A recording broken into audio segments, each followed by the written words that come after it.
केन्द्रापड़ा मालुआ निकट गोबरी नदी में अघटन दल सफा करुवा बेले पानी रे बुड़ी जनकर मृत्यु होईछि। मृतक हेउचंती मालुआ गाँवर बाबुली सेठी। सेहीपरि अन्य जणे बीतांबर सेठी मध्य गुरुतर होईचंती। तांको कटक स्थानांतर करा जायछि। मालुआ गाँ निकट में गोबरी नदी दल सफा पाई ड्रेनेज विभाग तरफ 8 जन को नियोजित करा जायथिला। दल सफा चलिथिबा समय हठात बन्या पानी माड़ी आसिला। एथिरे 2 जण भासी जाइथिले।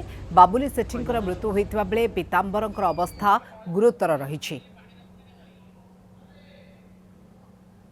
सेठी आम गाँव गोबरी गोबरी नदी रे कंट्राक्टर बबुल बेहेरा चंडिया बोली सी नहीं कम कर ठिका जो जल निष्कासन दल सफा करते आम गाँव किसी लोक डाकी नहीं दल सफा करने मत ट्राक्टर लगे टाणुले ट्राक्टर बल्हा छिटिकी बाजिकी मैंने पानी रे पड़ी बुड़ी गले सब 3 जन जड़े स्पट डेथ हो आउ जड़े भी कटक रेफर हो 7-8 जन खंडे कौन है आम भी जानू आम दाबी करूँ न्याय मिलू परिवार केमती भले रे।